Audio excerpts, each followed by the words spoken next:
Hi Astro friends, today is the 23rd of October 2023, 23, and it's the first day of Scorpio 2023. This is Melanie with the Astro Weather for the week, going from tomorrow, the 24th of October, until the 30th of October. Quite a window of time with lots of energy building up to the full moon, which will be on October 28th. And it's not just any other old new moon, it will be a partial solar eclipse. So, yes, we are in eclipse season. We're between the annular ring of fire solar eclipse we had on the 14th of October, and we are approaching the full moon that follows and will be a partial lunar eclipse. So, are you feeling the energies? Are you feeling energies building, especially after the new moon that was a lot about release? The new moon is usually a juncture between the old and new, and this eclipse new moon we had on the 14th was also, since it was aligned with the south node end of Libra, the emphasis was on release. On release of what? Release of imbalance. Not really well matched and compatible relationships of all sorts. So can be with people, with situations, with places, with work. So wherever Libra is relevant in your chart, you probably felt that, and it's about choices, right? So we just crossed from the solar perspective, the sun just crossed from Earth perspective, I should say, the tipping point from Libra to Scorpio this morning, and the Mercury did the same. Mercury is ahead of the sun now, did that yesterday. Libra to Scorpio, tipping point, choices, Libran choices lead to change, lead to transformation, lead to something that we're diving into, and then we are going through a process. So, have you taken leaps? Have you taken dives? Have you made choices that you're now in the process of being in the consequence of your choice, right? So definitely relevant for me, and a few choices of various kinds have been made. Does it feel empowering? That's always a question with Scorpio. Or are you giving power away with your choices? Are these really your choices? Are you just adapting to other people's choices? And lots of themes around choices and around strategy on this Libra Scorpio continuum. And the shadow of strategy is, of course, manipulation. So we're dealing with the psychological level now again, because there's so much water now coming in, maybe even rain-wise, but astrologically strong emphasis on Scorpio and Pisces, especially from tomorrow on. Tomorrow is the moon will go into Pisces and will be there for a few days, and it's also the waxing moon, so gathering more energy emotionally, psychically on the Pisces dimension.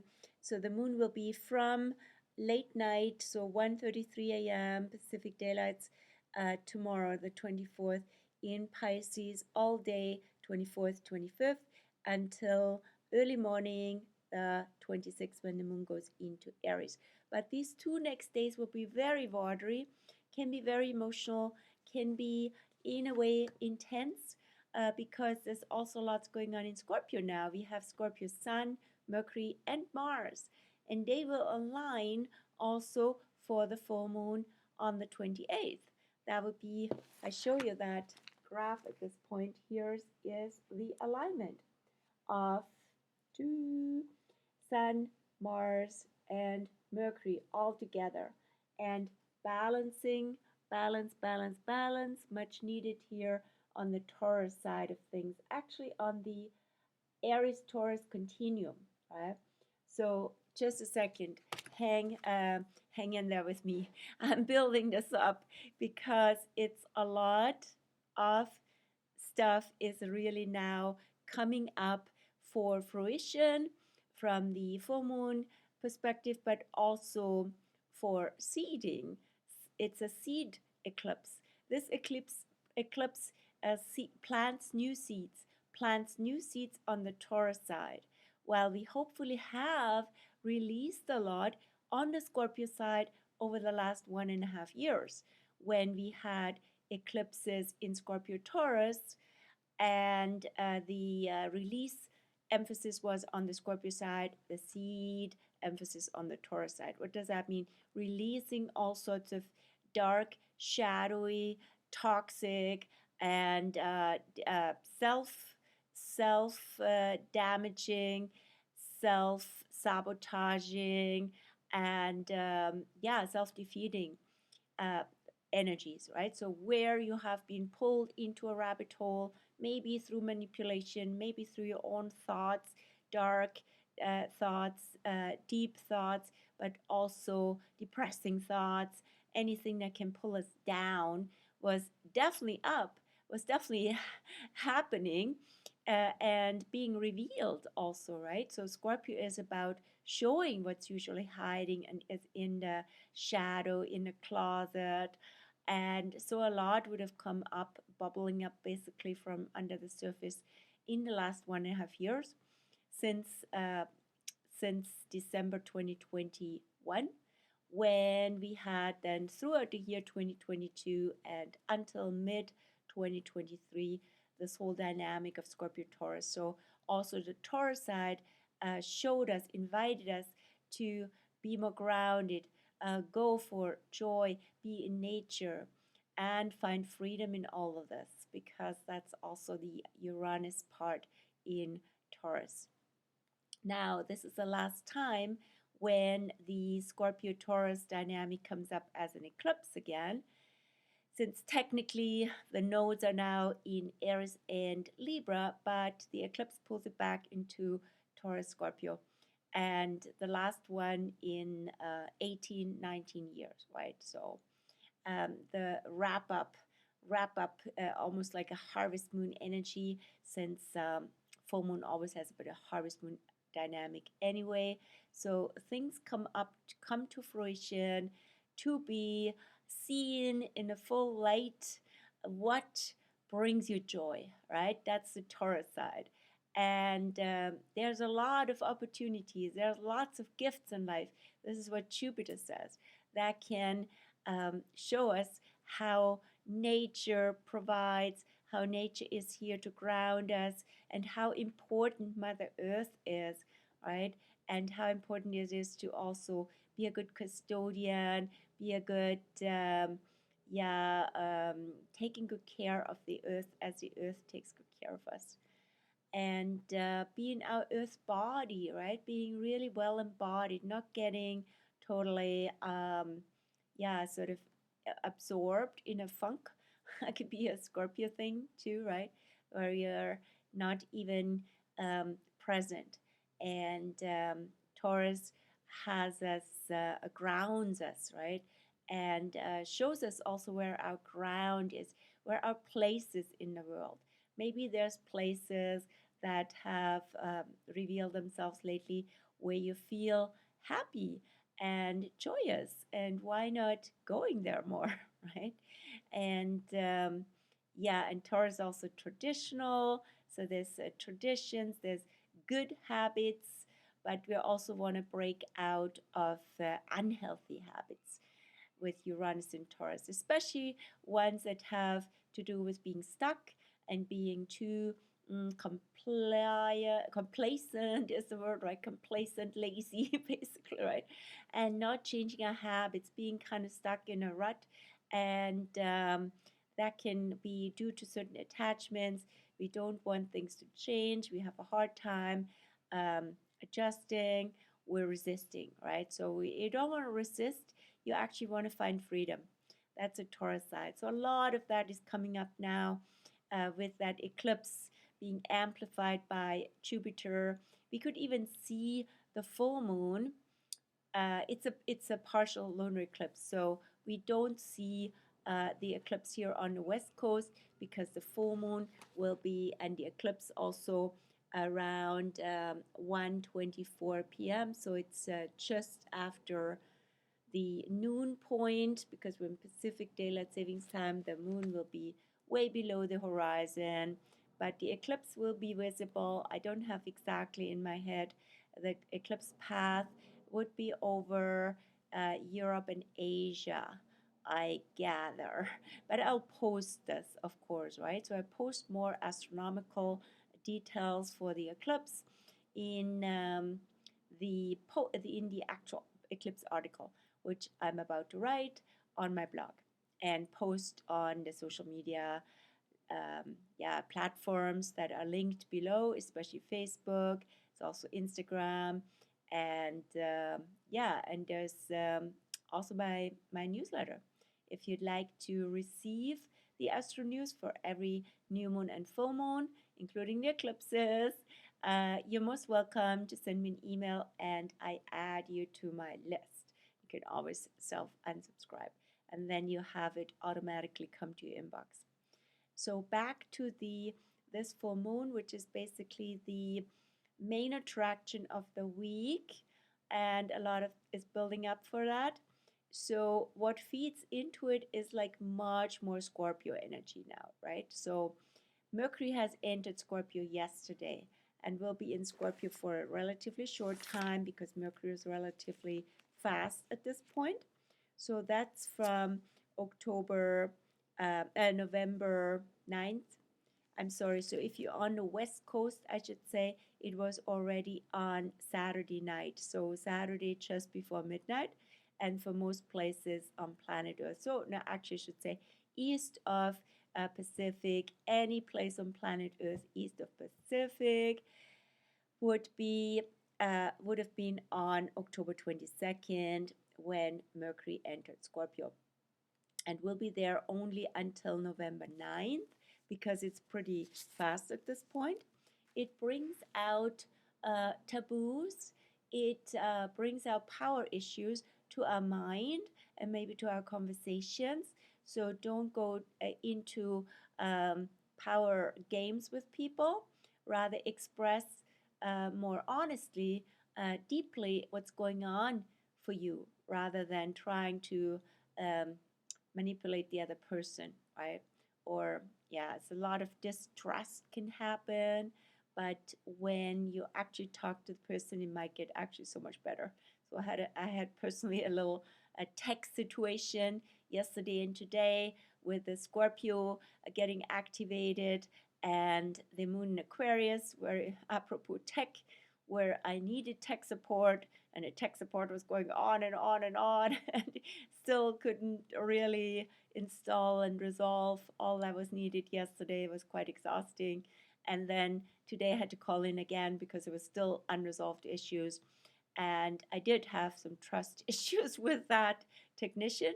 But when we actually talked on the phone rather than doing all the chatting, it was so much better, because I could ask my questions and we could have a real conversation.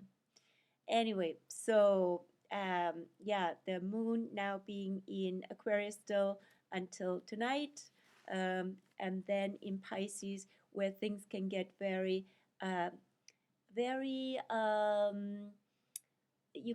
With Scorpio, it can be quite a psychic energy, right? It can be because Scorpio is very instinctual, and Pisces is very sensitive and psychic, right? And picks up a lot, right? The combination can be beautiful for this phase where the veils between dimensions are thinning, and so that's very apropos Pisces and Scorpio.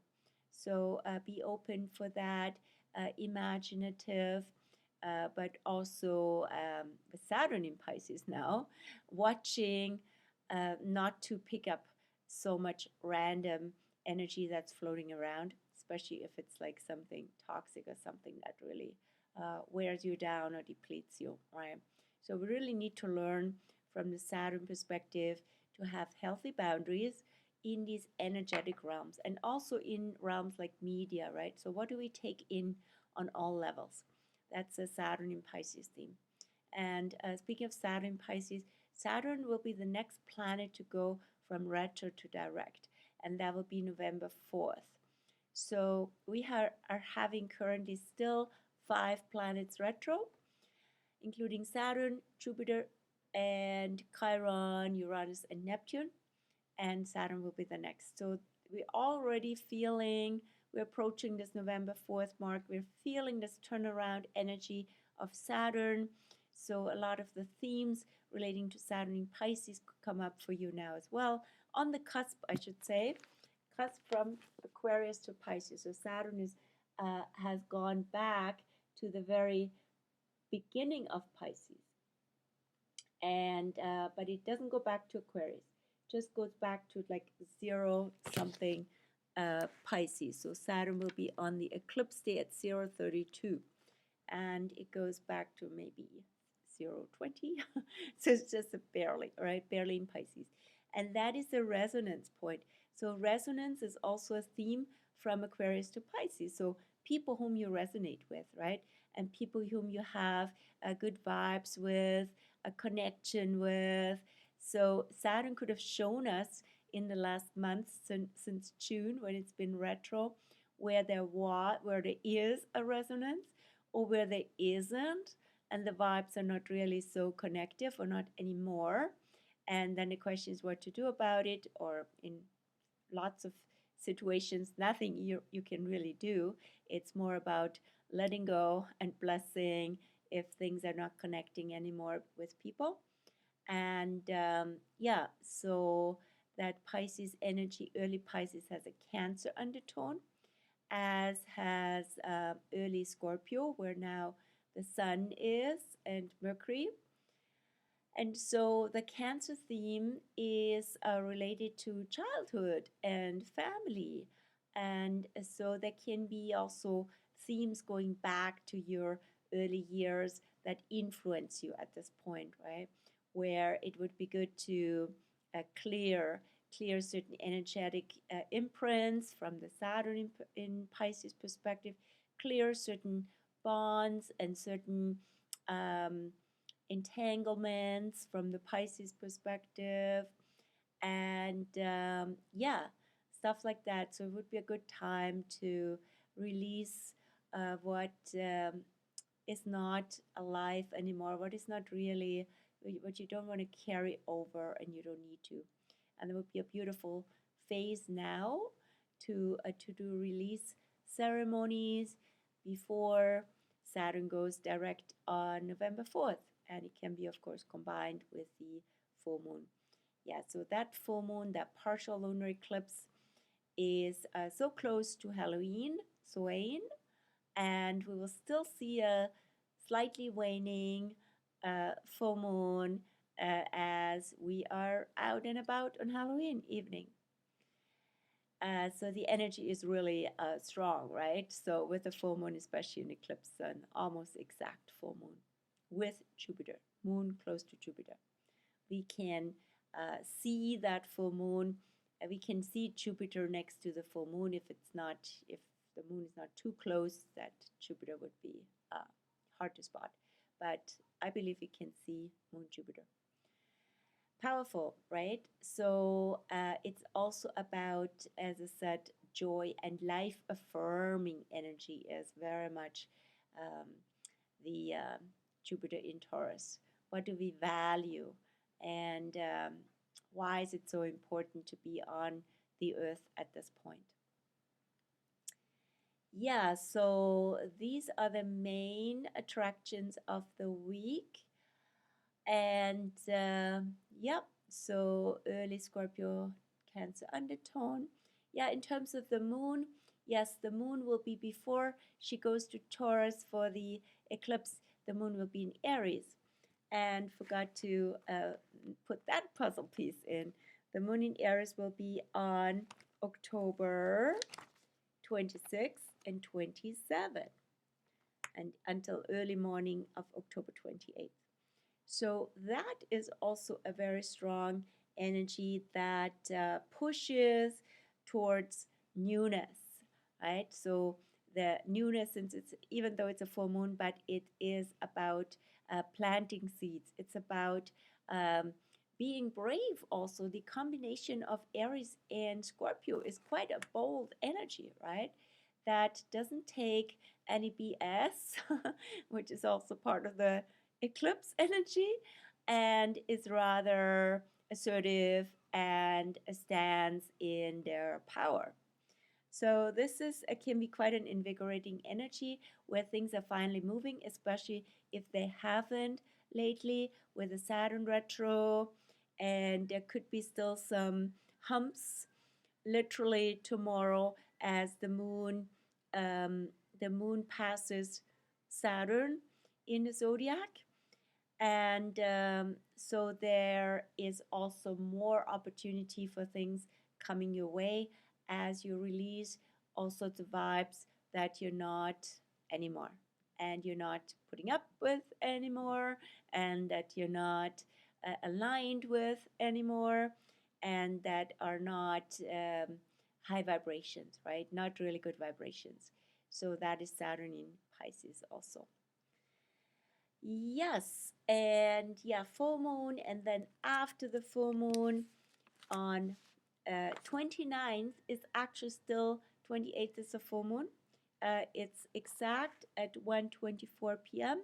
Pacific Daylight Savings Time, and the peak of the penumbral lunar eclipse would be around that time. I don't have it in my head right now, but I will put it into the eclipse article.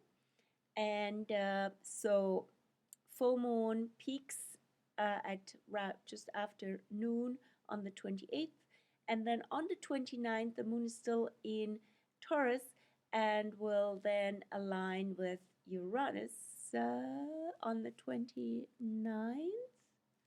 Moon, Uranus, exactly, on the 29th. So that is still an integration phase of the eclipse. So anything that celebrates life, abundance, freedom, being in the moment, being really present, starting new, and finding joy is very supported. So I'll be at a birthday party that day, and also at a circle in the evening that is about honoring our ancestors. A circle with music, with didgeridoo and so on.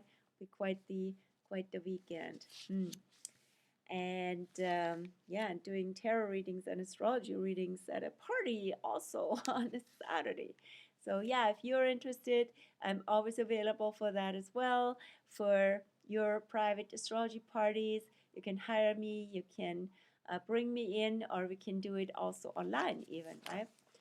And then the 30th, speaking of events and astrology booking and all that, on the 30th, the last day of this phase, will be the day of the yearly horror scopes and terror cards where I have a special on for sessions, astrology sessions. You have to come dressed up, and we do like a 44-minute session, or you can book 2 and thereby suggested donation, and definitely so much discounted from the regular rates. So let's celebrate Halloween. And the session itself is not scary, it's not spooky, but it's more like the context, right? And so you're most welcome. I still have a few spots available for that, and you can find that event on my Facebook page, which I also post a link to down in the description of the video. So that's it for today. Lots going on in terms of this eclipse buildup. I wish you well for a juicy eclipse week, and lots of good detox from the Scorpio and Pisces perspective, and lots of good intake from the Taurus perspective. Be well, and I'll see you just before Halloween, unless we see each other in person before. Bye. Take care.